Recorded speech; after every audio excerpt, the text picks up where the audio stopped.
Hello, and welcome to another episode of eDiscovery Chicks, the podcast about all things eDiscovery and legal tech, hosted by two gals who are really, really jazzed about today's guests. Anyways, we're your hosts. That's Bree. And that's Angie. And today we are continuing our EDRM series. We are now on production. And Angie and I did do a recording of production a couple of weeks ago, but we really had to call in the experts. So tonight we are joined by two special guests. Nate Otte and Dan Olmos are here joining us. Both of them are with UnitedLex. So I'd like to just take a moment to introduce them to you all. Nate Otte is a senior project manager at UnitedLex. He specializes in eDiscovery. He has maybe one of the most diverse backgrounds I've I've ever run into in my eDiscovery career, and that's saying a lot actually, because most people in eDiscovery have a little bit of a rocky road before we found the good stuff. He started his career off as a full-time martial arts instructor, which everybody knows when you're performing martial arts that the next thing you want to do is become a pastor. So that's what Nate did. But after a decade or so of working in the ministry and nonprofit organizations, he found himself in need of a change. And he stumbled into the world of eDiscovery, which, by the way, Nate, I want to hear that story one day after a couple martinis.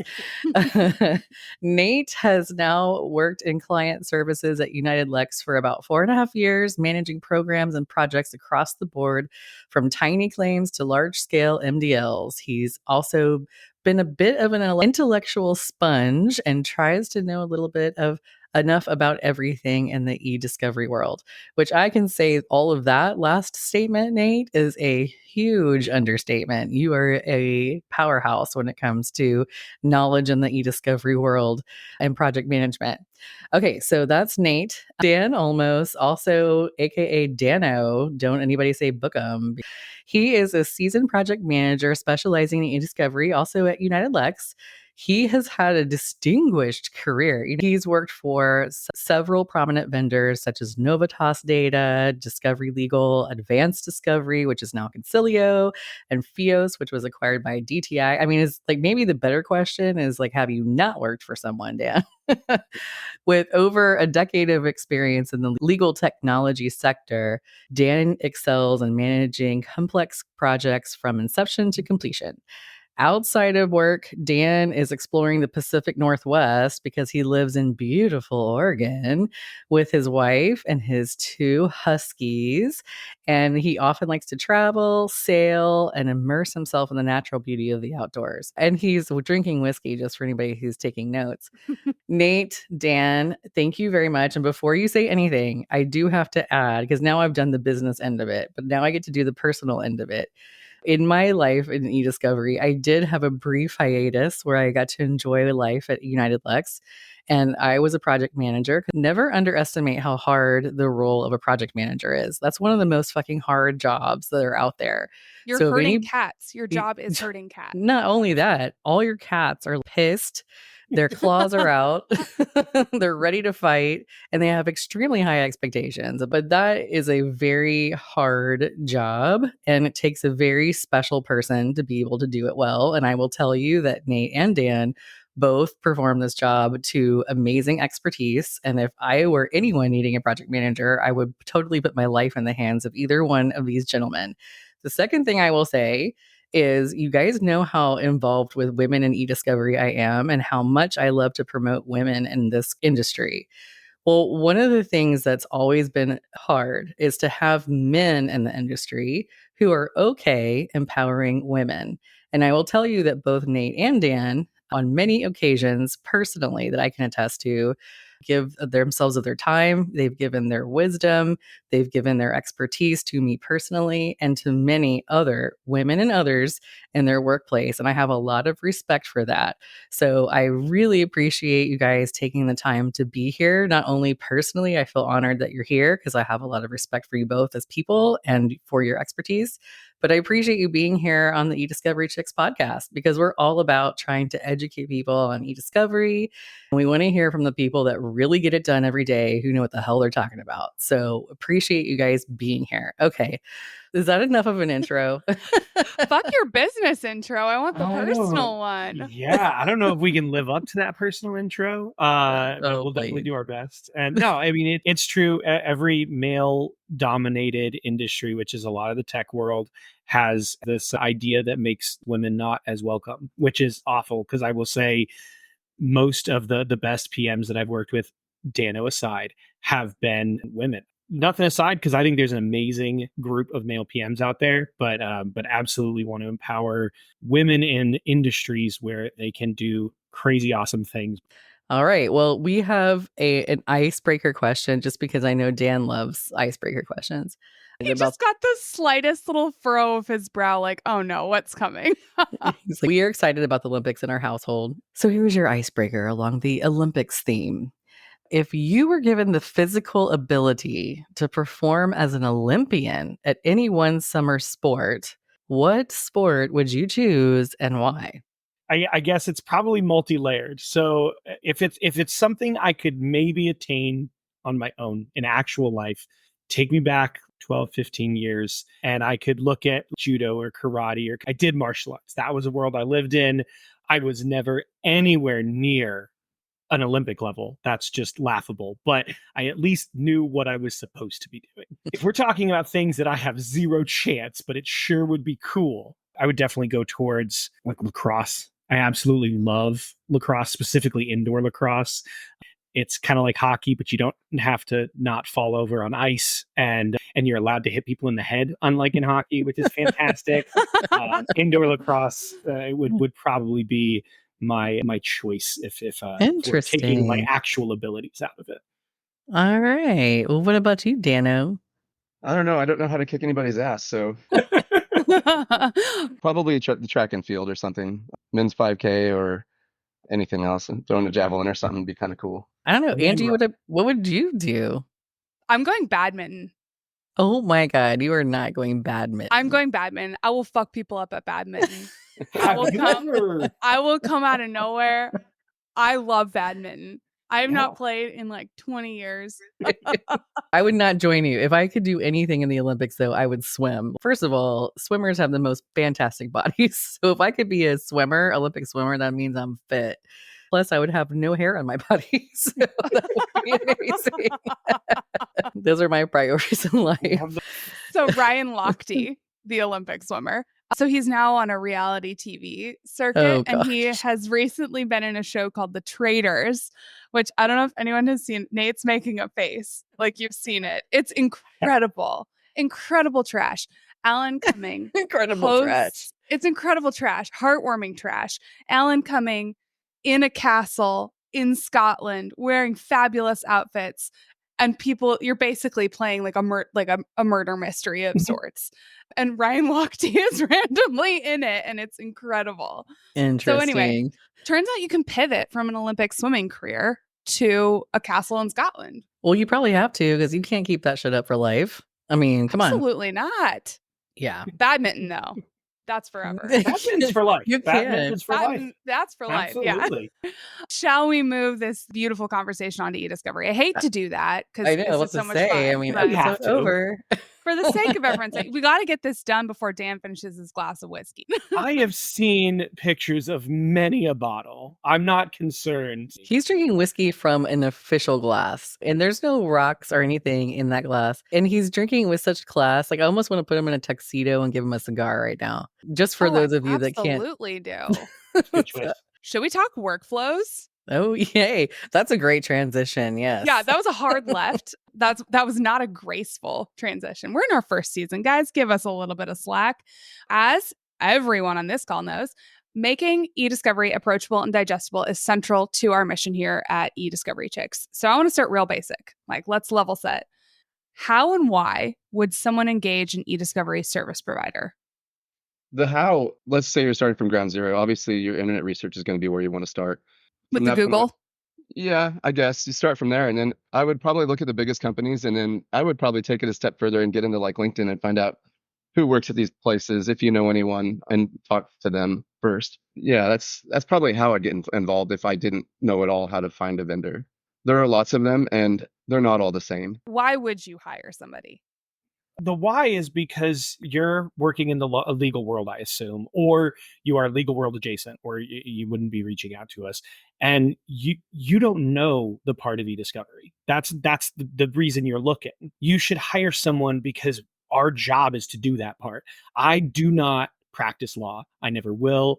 Thank God. I have zero interest. And it's the thing that I always say when people talk about the background. And I'm like, this is important to me, but I will never code a document for you. And I will never think about the content because that's not my place. You're hiring an eDiscovery vendor because you want someone who knows how to do what you don't. You go kick ass in the courtroom, right? Do the things you need to do and let us make sure that your documents are treated right, your defensibility is high, your forensics analysis if you need it, or your at least your ability to say, we know this is forensically sound, it was collected the right way, no one can argue with this.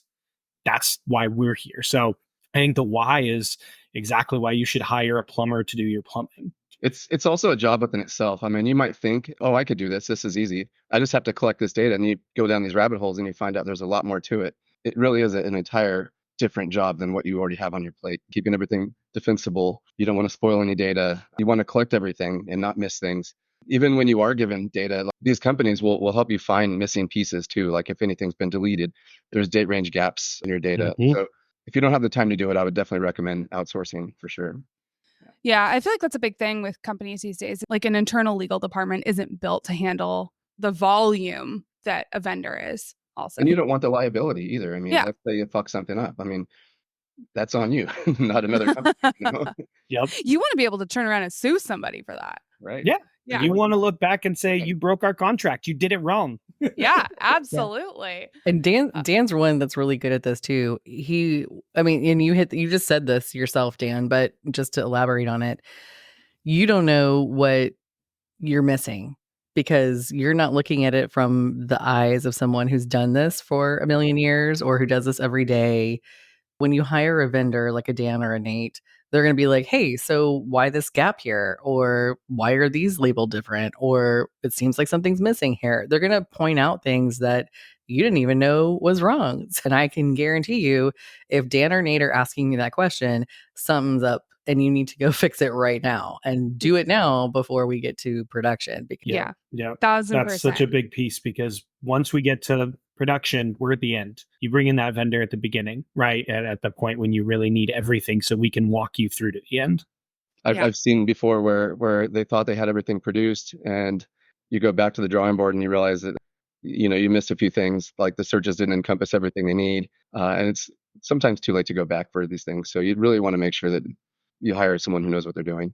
Well, that is a beautiful segue into my next question. We've titled this episode Pencils Down because we understand that that's an important concept for anyone involved in production. So can you explain what pencils down means in this context and why it's so important?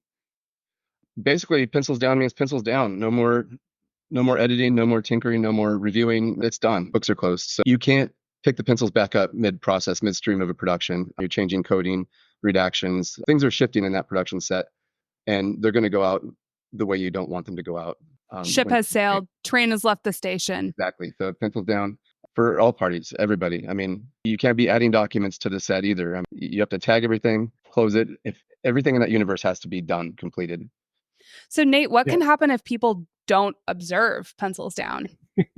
That's one of the most common things that happens, and it's hard because most of the time the deadline we did not set that deadline. You did, right? You know, we're working within your timeline, but to give you the best possible actual production you need, we need you to go pencils down. So, you know, there's a couple layers of pencil down most of the time. There's your counsel pencils down. And then if we have a review team support, there's our review management pencils down. And then it finally gets to the PM and production team where we're validating and we're looking to make sure things are consistent, to make sure that you're not, you know, coding conflicted families and things like that. And what can happen midstream is if you adjust, let's say you decide, oh no, we redacted too much out of this document, or we didn't redact enough out of this document, and you've already given it to us, then you're going to get a production that contains mismatching information. Either that branding, that information is going to get branded that way, but the coding doesn't match. And so during validations, things don't look right. or it's going to go out without redactions when you thought it had, because you added stuff halfway. And if you think you added it partway through and we don't know that, you're now opening the door for privilege or PII going out the door that you thought was done, but you never communicated to us. You said, I'm done with my work. You're good to go on the production. And then you made a change. And we're either then rerunning the production, where we're having to go into, a clawback, where we're looking at fixing a problem that never had to exist in the first place. And I think pencils down can be so cleanly done. We work with production schedules with any projects we can. Anyone that we know we've got rolling productions or we've got a planned deadline. They say we need a production in 2 weeks. Then we automatically build out a production schedule and we say, okay, to get that production on this day of an estimated size, we need you to give it to us at this time. And that means you have to be done. You have to hands off and you have to let it go, or there's a lower and lower chance that you get that production on time. You're now going to miss your court deadline because you were unwilling to give us the time we have to give you the product you need. So what kinds of tinkering do you see people doing? They give you something like, all right, this is ready for production. And then they're like, oh, wait, just one more thing. What are some common one more things?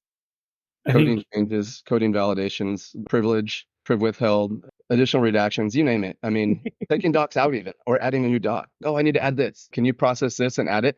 Can I have it today? Nope. You just added an entire day to your deadline here.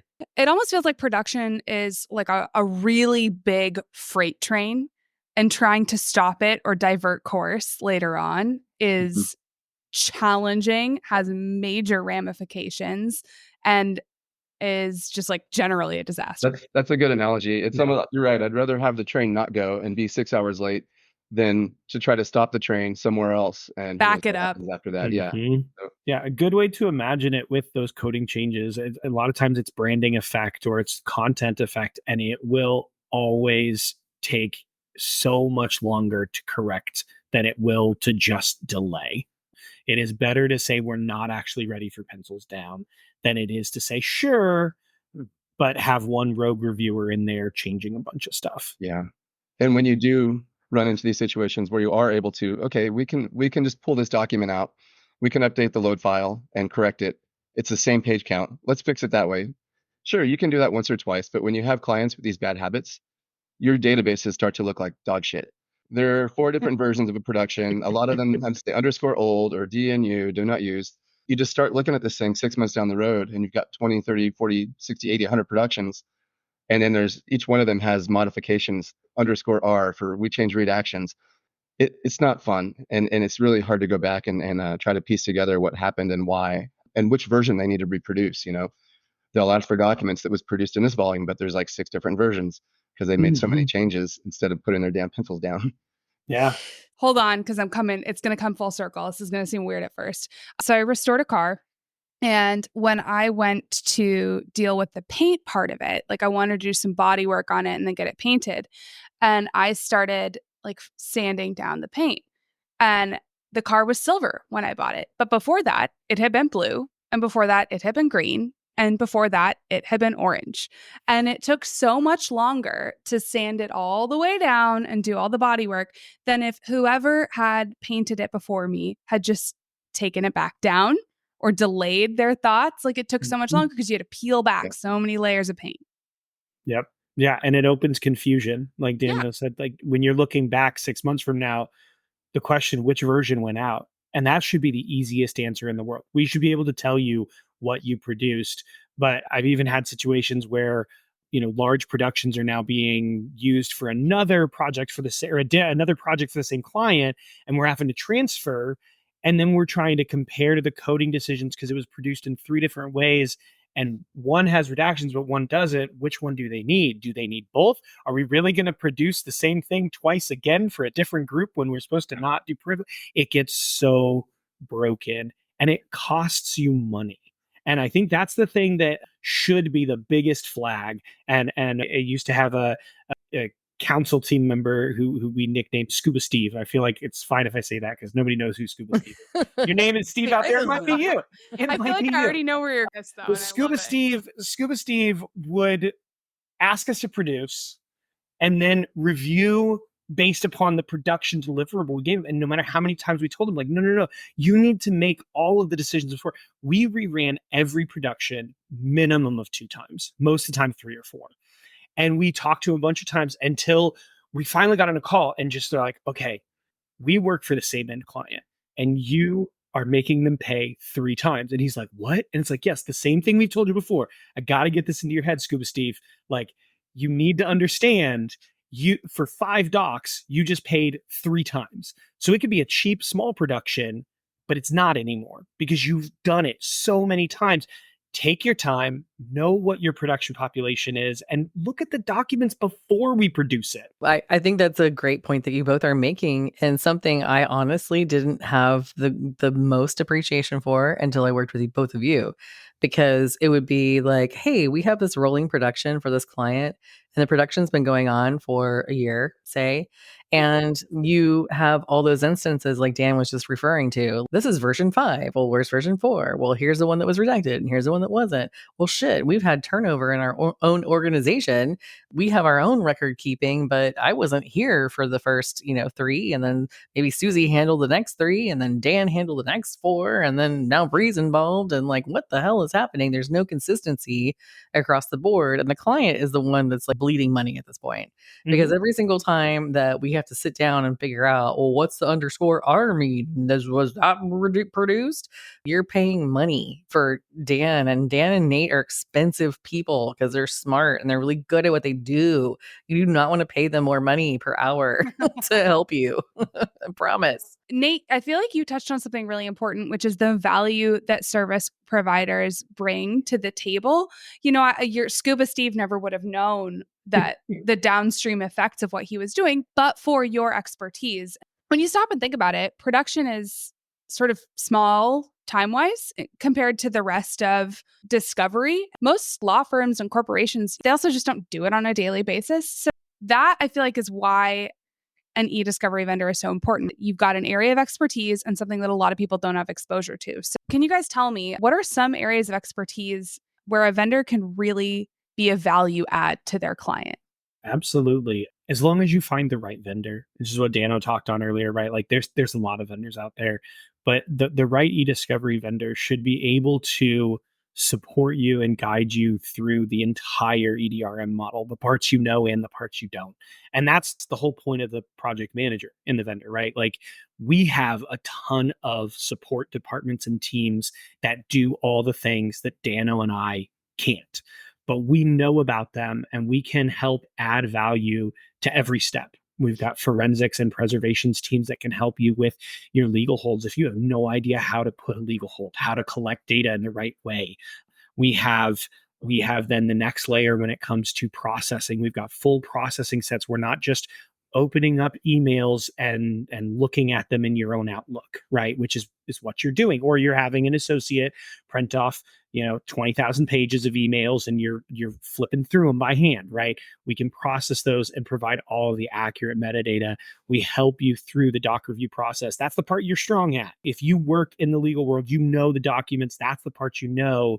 But we've got huge teams that can support, reviewing 200,000-300,000 documents in a month basis or less, because we can build out with appropriate people who we vetted for you. We can help you to produce this in the way that you present it to the court, you present it to the plaintiff or to opposing or defendant, whoever you're trying to show your information is accurate to, in a way that you can be confident it has what it needs to have. We've got the workflows. We've got the pieces and parts.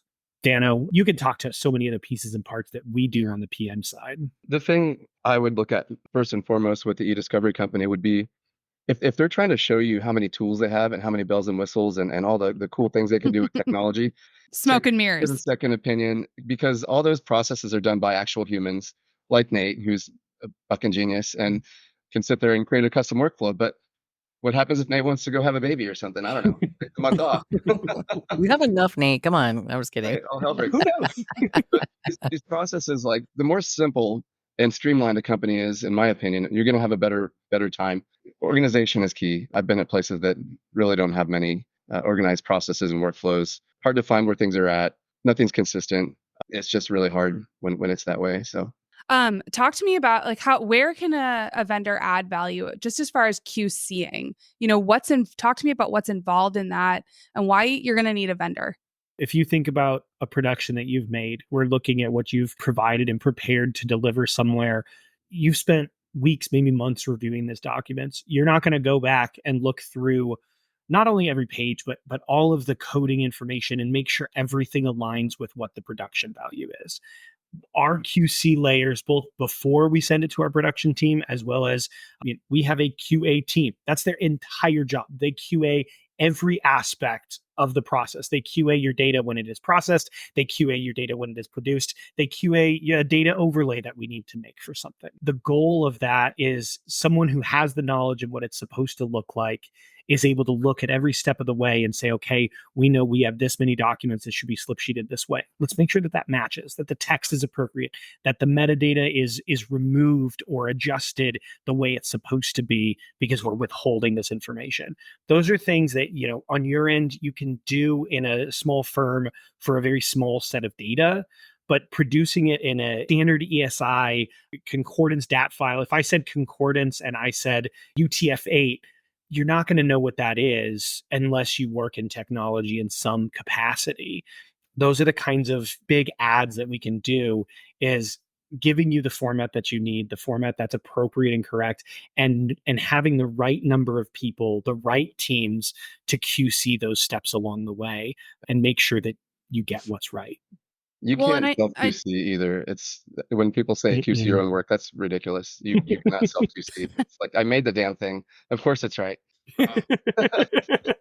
And talking about QC, I mean, there's a very documented, extensive QC process that's been tried and tested. That value all in itself is huge, and something that I honestly never had the appreciation for before I worked with you guys. When you hire others to help you with this, there's a damn good reason why you're paying the money that you're paying.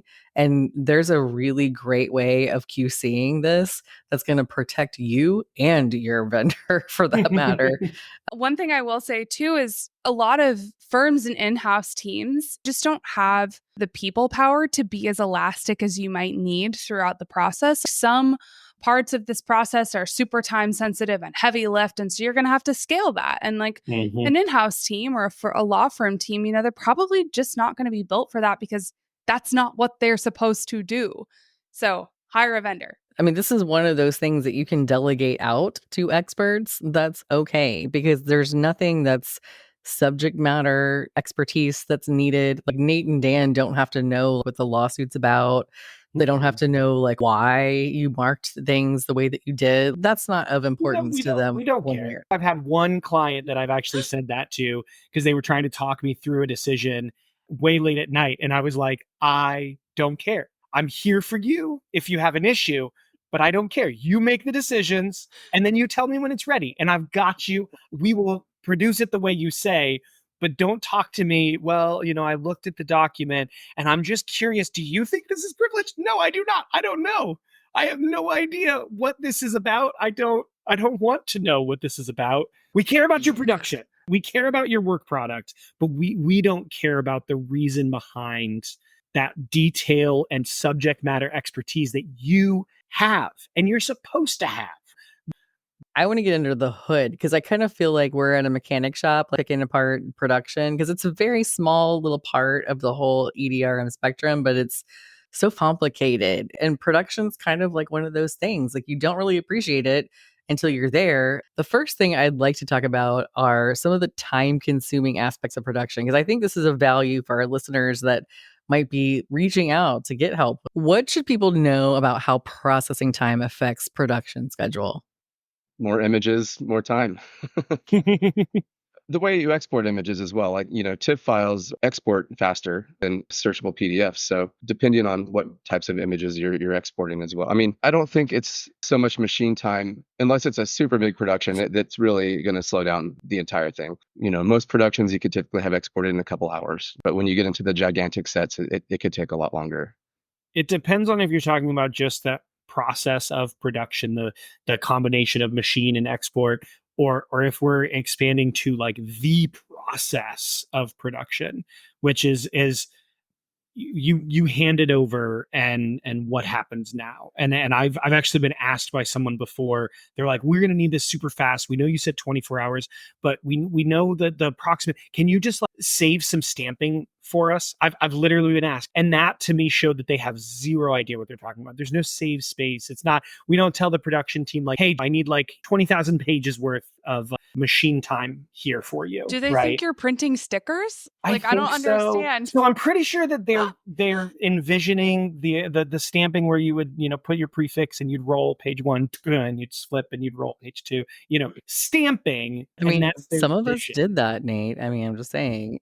Did it, don't do it. That's the key, right? Like, did it Yeah. once, don't do it anymore. Yes. But the process also comes from when you hand it off, we don't just turn around and get to kick it out. We have to look at it. We have to validate what needs natives, what is images only, what needs a slip sheet, what has native redactions, right? If you use a native redaction tool, there's specific workflows to make sure that your native Excel doesn't give them a bunch of stuff you didn't want. Or we're looking at that native Excel and it has an embedded email that some weirdo shoved into an Excel, and you want that embedded email withheld, but you don't know that. And so you just go, wee, and we look at it and we go, well, hey, if you produce this Excel, you're handing them that native you said is privileged.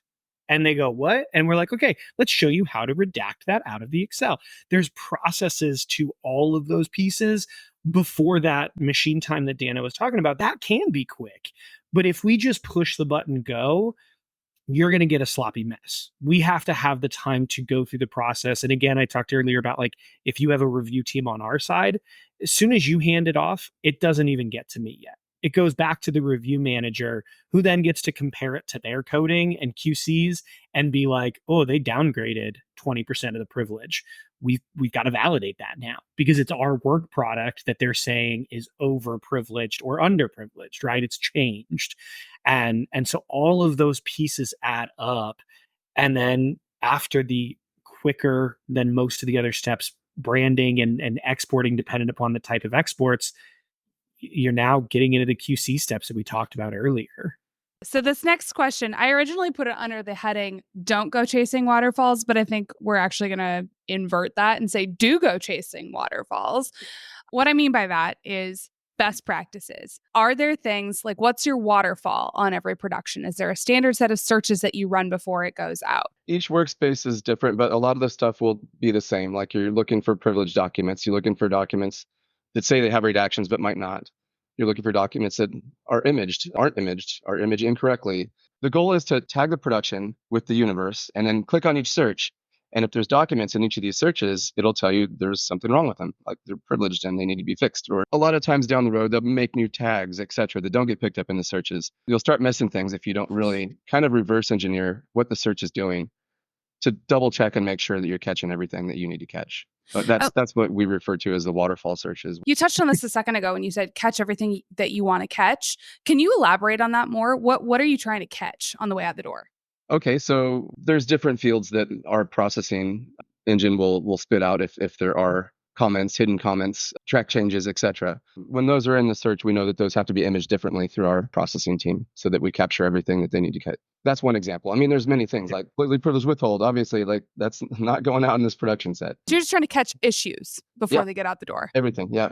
Yeah, absolutely. The goal of a waterfall, and I love the phrase waterfall because again, I didn't start in a tech-based world or a database-based world in the same way. But the idea is, and what you'll hear is the phrase a dynamic search. And I like that as an idea because dynamic versus static is really easy. That goes outside of technology in the same way. If it's static, nothing's going to make a change. We saved a list and it says this is what's there. If it's dynamic, that means it is automatically changing based on the information that you're coding and tagging and stuff are changing. So we make dynamic searches where there's like a parent search, a top level search that has a tag that says this is our production population. And then 5, 10, 25, I have an MDL that has gosh darn, probably near 75. I think actually Dano has another MDL that has like 75 for a different one. And it has more searches than you could ever imagine. Each one of those searches was built for a purpose. It was built to make sure that if a document says redacted, it actually contains redactions. You didn't miss it in your review. And so it actually has those. Or a document is tagged in one field, privilege, and this is what Dana was talking about. What about after you go through PQC? Maybe the first layers of a review, you didn't have the same like second level privilege QC where you were downgrading from a privilege log. And so now we're not running off of the same field that we were. We're now working off of this privilege QC field that might be different. And so we have to learn that and change those dynamic searches and pay attention and work, with the handoff and your pencils down to know what fields you've been using so we can properly identify any and every issue that might exist in your production population. Yeah. And that's sometimes how you can tell pencils are not down when these searches start building up more and more documents within them. And you're like, wait a minute, this is changing. So you want to stop the freight train before it leaves the station. You run these searches, you make sure the train is in fact ready to depart. Mm-hmm. In working with both Dan and Nate, because of their expertise in production and other things, there's expertly crafted searches that happen within the production world that you didn't even think about. And they're just standard practice for a vendor because this is what they do every day. So they're running these complex searches, and their whole goal is to, number one, make sure that you're not missing anything, that you think that you've got it all covered, but you had no idea that there's gaps there. But number two, like Dan said, we really want to know if your real pencils are down. We've talked about the waterfall or the don't go chasing waterfalls, or should we chase waterfalls, or maybe I just want to get lost in a waterfall. I don't know. What other QC measures would you guys recommend other than those searches that we've already talked about? I mean, I think we talked about those searches, and we talked about, kind of the post-production QC that happens after the export is there. We've got a QA team that runs through and makes sure the deliverable matches what we expected, which is sadly oftentimes where we do catch people not being pencils down. If they did it mid-production, I had a third-party PII review team that worked on a project that was known for it. Every single time we'd get the production to the finish line, and then it would be going through its final QC, and they'd be like, hey, coding's changed. And it was like, no, we don't care. We actually got to the point where we got approval from the council team to ignore coding changes after a certain point. Just ignore them. We don't care what happened. The other layer of QC is our handoff. So once you give it to us and we run this waterfall, we're going to come back to you with any questions we've got. And we expect you to answer those questions, or your production will not happen. And I've had people say before, hey, why didn't we do this? And I'll look back and I'll be like, because you never confirmed you changed anything. Sorry, buddy. But so we go back and forth. We clear out all of these validation questions that might exist. We then put together a document, and we've got one that our team uses and our department uses. And I imagine most vendors are going to have something similar. That's a table that we can put into an email that tells you, this is the prod volume. This is how many documents it is. This is how many pages it is. Here's how many redactions there are. Here's how many slip sheets there are. Here's the breakdown of the coding validations that we see.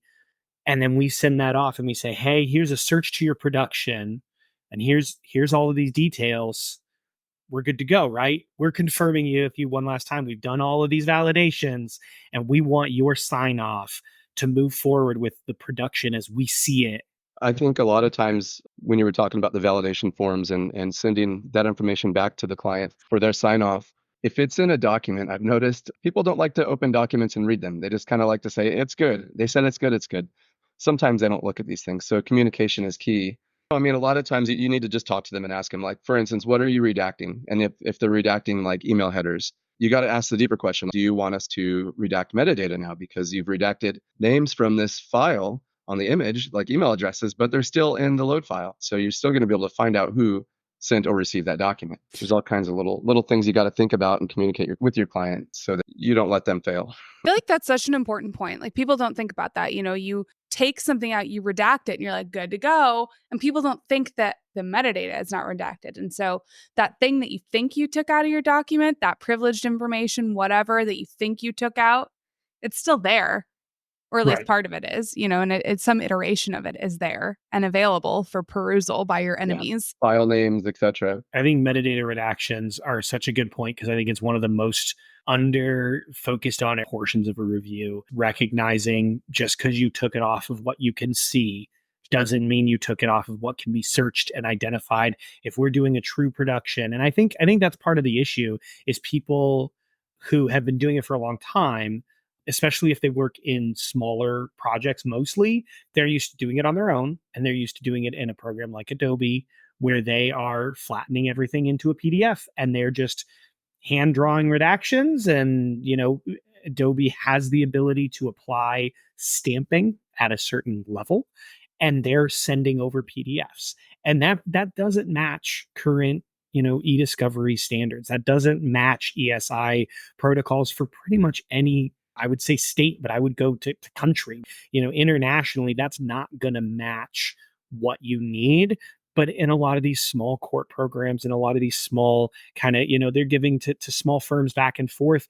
They're so used to it not mattering that when they get to a bigger one, they're like, yeah, whatever, we're just doing a production. And we're giving them 10, 15 metadata fields that contain the appropriate information to show we collected it from the original source. Did you make sure that that same information that you drew off the face of the image is actually gone? Lawyers, we have a duty to provide a level of competence to our clients. And so if you, as the lawyer, are not technologically a genius as far as production goes, if you're not in the weeds with it, you have an ethical duty to outsource that to somebody who is, so that clients' documents that you're producing meet the standard of care. Full stop. And so we've had a common theme throughout this whole EDRM series that Angie and I have been recording, which is the ESI protocol. As much as we all loathe the ESI protocol at times, Nate just kind of hinted to the importance of that, because that's one of the first things that a good project manager will ask for, because they're concerned that you are meeting all the requirements that you've agreed to meet and that we're following the format that you've agreed to produce things in. And that's kind of like the guiding light here of what we're trying to accomplish. What are some common ESI protocol provisions that folks should look out for, and how can they impact the step of production here, guys? The best thing you can do for yourself, in my opinion, is get a vendor while you're still building out the ESI protocol. And I think that that's contrary to what a lot of people do. But the best projects that I've had, myself, as well as one of our forensics experts, if we're doing the collections, as well as one of our review managers, if we're doing the review, we look over the ESI protocol and we can give you insight based upon our opinions. And that's what really helps you with catching those things that are major pitfalls in an ESI. And I'll say outside of production, the one that's near and dear to my heart, because I have to yell at everybody about it right now, is if you ever have someone who is asking for what's called modern attachments or hyperlinks. Oh my and gosh, it is the red flag. Go there. And it's not production specific. It is the bane of my existence. Look at the StubHub decision that was made in the last month. Greatest positive movement towards the hyperlink negation of relevancy as a modern attachment. It is not an attachment based upon how prevalent and the way in which links are listed. But that's a thing you don't know. That's a thing that you as a lawyer, hopefully that production fields, all of those things. I'll stop with hyperlinks, but you're not expected to know everything. And I know that law schools generally are not really teaching eDiscovery to lawyers for the most part still. They don't. And it's which is scary. A shame. Our job is to know it. So, Dano, I'm going to let you take everything about ESI protocols with productions, because I just want to say, talk to us beforehand. Don't wait for production. Don't give us a finished ESI protocol. Reach out to us and say, we have a project we're going to need. Come to us for consultancy, because that's what we're here for. Yeah. Can I yes and you and then flip it to Dan? Because I want to not lose this thread. Depending on your jurisdiction, courts have different views on this, and they are more or less draconian about it. But if you agree to an ESI protocol that you cannot actually do, like you don't have the technological capability to do it, some courts say, fine, then you get sanctioned. Some courts kind of waffle about it. Like, I know there have been some decisions out of California lately that have been a little bit calling that into question, but you could get slapped for it. to you, Dan, on that No. happy note. No, we definitely see some weird ESI protocols coming through. I just had one the other day when I came back, had to make changes because they wanted a native production, all native. That's fine. First round was eDocs, no big deal. Second round, I noticed we had just emails. I'm like, I'm not producing these natively. You're crazy. So I looked through again and it said, yeah, we can produce images, but it's our last resort. And I said, well, you're getting your last resort because these are emails and we're not getting these out natively. So They fought you on that. They Yeah. argued for sending their emails, Yeah. and you no. beat them down. It was a good job. But yeah, sometimes you just have to make the call on these things and explain why, and they'll usually work with you. We'll talk more about that, Dan, because I'm sure we have people that are new to eDiscovery that are like, well, what's the problem with just producing my emails? Why would we not want to do that? Well, you don't want to accidentally open one and send it or modify it and change. You're going to freak someone out if you send a 7-year-old email. You don't want to get into that situation. So Anything that has an external effect, anything that has a link or the ability to be sent is not something you want to open the world to access for. And Mhm. typically, when you're told to give a native production, in my opinion, I think it's because these people don't know how to load TIFF images into a relational database. They want to just get this file and open these documents and look at them and go from there. You can always argue the fact like, look, you don't need emails. We can send you PDFs. They're just as easy to open. You're still going to see the email. You're just not going to accidentally send this to someone else. So I mean, this is sort of, I'm going to take us on a little bit of a tangent here, but I think it's really important both on the vendor side and the client side to ask why.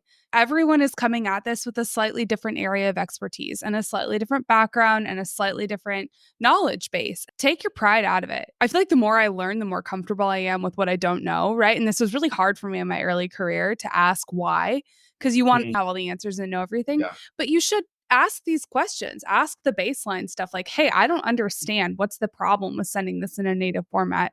Very valid questions. And it's so much better to ask and temporarily feel like an idiot than it is to send the thing out and then really feel like an idiot. yeah. I love the idea of contacting you guys first and involving you in the ESI protocol creation phase, because it is something that is highly overlooked. And the reason why it's highly overlooked is usually legal counsel and paralegals and all the people involved are like, we just got sued and we're fighting about what keywords we're going to be running through this data and what's even at stake and who are the people involved and holy crap, or how much money are we going to have to come out of our pocket with because we're responsible or we're not responsible. Like, what is our stance on this? And do we have to talk to the media? And do we have to do all it? Like, they're totally preoccupied with all these things that you need to consider at the onslaught of litigation that nobody's thinking about. 6 months to a year from now, we might be talking to our vendor about production, and it might be good to make sure before we sign off on this ESI protocol that we can actually do what it says that we can do. And I understand the dilemma, but you guys are absolutely right. Consulting you up front is definitely preferable because so many times you guys are saving the client from themselves. The cost of your litigation can swing by millions of dollars depending on what is in your ESI protocol. Yep. Like if you do not structure that in a way that is advantageous to the way that your data is stored and the data that you have, it can literally cost you millions in attorney and vendor fees. Definitely bring people to the table and ask questions. Being caught flat-footed, being caught in a position where you have suddenly agreed to produce all this metadata or data, and the only way you can do it is by manually reviewing 3 terabytes of documents. I mean, that's horrifying, right? Yeah. That's millions of dollars right there. I feel like I'm really getting on my soapbox. No, Side note, I'm flat-footed and I've never heard that saying before, and now I'm like a little offended. Oh my God, I'm so sorry. It's the right soapbox to get on, Angie, because it is pure and simple. If you agree to not utilize active learning or to not utilize search terms correctly, or you have to manual review XYZ, like you're agreeing to something you don't even know the context of because discovery isn't there. And the downstream effects of not setting up your ESI protocol correctly is detrimental. And I would say, Angie, I want my lawyers to learn from you. Let's close this out on a fun note. Fun with an asterisk and several disclaimers, because I want to talk about the big bad P word, privilege. So obviously, when you run a production, the goal is to avoid producing privileged ESI. But here's my question to you, Dan and Nate. How often does privileged material get produced? And how does that happen? And what can you do about it? Not often. If it is often, it's a weird thing or pencils weren't down. Like I say, coding changes, we'll let that happen if it happens after the fact. Sometimes redactions are missed because there's a field that says document supposed to have redactions, but they actually didn't and it slipped through the cracks. That doesn't really happen though. I can't remember the last time bad privilege went out. There are some situations where you might have a document that, let's say, for instance, the processing didn't provide text and that didn't get picked up in processes along the way. And that document goes out with the whole set. And for some reason, the word whatever didn't pop up and that privileged document went out. It has to be something like that because we really do go through a lot of checks. We have an entire QC team that goes through these things and looks for even common priv terms. And I don't see it a lot. Yeah, because we don't just look at your coding, dependent upon the project and things like that. We've worked with you on priv screens. And I think the big keyword to what you said, though, also, Dan, was bad priv. True, obvious priv is pretty rare if you have a good review support team and you have a vendor running your productions. It should be extremely rare. Borderline priv is where things get hard, where it gets a decision made by a reviewer. And those are things that are outside of my context, right? That's, like I said, I will never code your documents, thank the Lord. But I know that those things happen because I watch priv QC workflows where things are being upgraded and downgraded. And I know that there are borderline priv decisions being made all the time. Those, I would say, in a large production, right? Like 10, 15 documents is not what we're talking about. We're talking about a minimum of 500 to 1,000 documents. Over that, the likelihood that there's something that is considered borderline privilege is high, but that's contextual. And it was decided by whoever did that QC that it's priv, but that may be changed later. And that's what gets scary is sometimes one person thinks it's this way, another person thinks it this way, both on the council team. And later on, they decide, oh, this should have been or shouldn't have been. The priv screen should have changed. So let's talk about what parties can do when that happens, because obviously you're going to have some human error, and making these privilege calls can be really complicated. Everything is fact specific, and there are a number of different kinds of privilege, and the law of your jurisdiction might be changing, or pick a factor that could affect this. This does happen, but what can parties do if they inadvertently produce privileged material? Typically, depending on what you produced, you would talk about that with your client, and they'll either go back and ask for that document to be clawed back and or provide a replacement. If it's just one document and a redaction needed to be put in place, we would basically fix that one document so that we don't have to provide a whole entire new set. Kind of sucks. And that's where we get into the situation we talked about earlier where you've got a muddy workspace. That's probably the most common thing I see after production's already been delivered. So what is a clawback? Can you break that down for our listeners?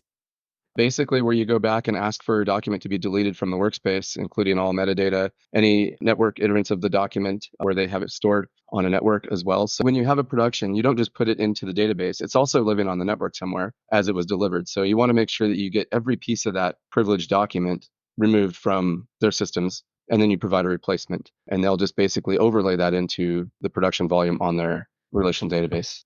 Couple things about that I want to kind of break down a little bit more. So this clawback that you've talked about, this is typically an agreement between parties, right? That they'll negotiate before a production goes out. We're not slapping a Band-Aid on after the fact. This is prophylactic. I'm sure that's in most all agreements, but even if you don't have that agreement, I'm not sure the ethical standards. I mean, y'all attorneys would know better than I do as far as how to work that out. But with good faith, I think you can probably say, hey, look, we screwed up. And you do it quickly in a timely manner, they're gonna agree with you and say, okay, fine, we'll take that out. We peeked at it, but we obviously can't use it now. So yeah. And there are things like that, yeah, right? Like you can't produce something and then be super dilatory and 3 years later be like, mulligan? It doesn't work like that.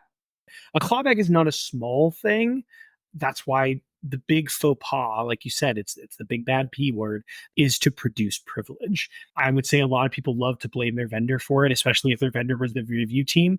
But there's a reason that we do so many samples and QCs along the way with the council team, because even our review teams, they still are humans and they are not the case expert like you are. And so we have to have those QC checks. We run those term highlight sets to help our review teams, while noting that some documents don't highlight as well, or that, some documents, if it's in the text, it'll only highlight in the text because in the native, it doesn't actually show. And that makes people angry, but it's a reality of technology. And it's the reason we need you as the subject matter expert to do those QCs along the way, to flag, oh, we learned this firm is now, we didn't realize they used to be their attorneys 10 years ago. So we need to add them to the potentially privileged set.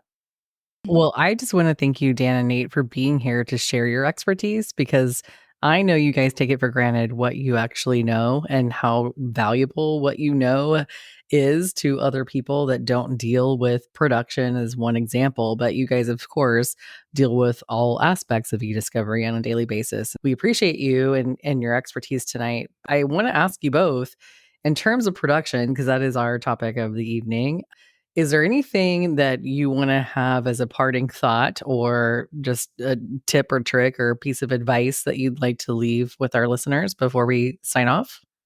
I think communicate with your clients, be preemptive, pad your timing if you can, and don't stress them out about their pencils down. When you rush them, they make mistakes, even though they're done. They're not done. They'll call you back at 3 a.m. and say, wait, take this out or add this doc or something. There's a lot going on. And you kind of got to let them relax a little bit so that they don't freak out on you and start making dumb mistakes. Buffer your time if you can. We always say 24 to 48 hour turnaround time on standard size production sets. If I can tell a client's going to be in the weeds, working through things late and kind of working from behind, I'll tell them 48 hours. I would say the biggest thing from all perspectives, whether you're new to being a PM or at a vendor or a firm, your eDiscovery counselor, you're a lawyer, don't think of production as only being at the end. The production is it. It's the final package. It's everything you've been working for. So you should be thinking about the production the day that you're collecting data. You should be thinking about, what is it we are hoping to have? What is it we're expecting to have as we're reviewing? What are the sizes and the timelines we're expecting to have? If we know like the end is on a certain day, don't plan on that production being finished that day. That gives you no cushion of time. Plan on that production being 2 days or a week or 2 weeks, depending upon the size, so that when things aren't perfect, because humans aren't perfect, because looking at thousands, if not tens of thousands and hundreds of thousands of documents is not perfect. You give yourself the time for that change, because you're looking and you're thinking about the deliverable starting at the very beginning. I think those are great pieces of advice. And guys, I just want to thank you not only for being here tonight, but thank you for being the dudes in the middle of the night when somebody's like, okay, oh my God, I just went through review for like the 5th time and we did all the things that we were supposed to do like a week ago and we were too busy to do. And oh my God, thank you for being patient with me. Okay, could you sacrifice your life to put this production on and it's like 2 a.m.? And you're having to put your family aside, your whatever, your personal time aside. And that's part of what it means to be a project manager. And you guys are both great at it. And it's a huge sacrifice. So I just want to say thank you. Thank you so much for listening. Thank you, Dan. Thank you, Nate. And listeners, don't forget to subscribe wherever you get your podcasts. Give us a 5-star review and tell your friends, family, and coworkers about us. And of course, please hit us up on LinkedIn or at admin@ediscoverychicks.com with your thoughts, questions, and drink recommendations. And before we go, we want to remind our listeners to join us in September in Pasadena, California. Angie and I will be speaking in person at the Techno Security West conference. It'll be the week of September the 16th. Angie and I are actually speaking on the 17th, but you'll want to come hang with us before and after. We look forward to meeting you in person. Please don't miss an opportunity for great eDiscovery content, forensics, cybersecurity, and all the good stuff at Techno Security West in September. Until next time. Bye. Bye.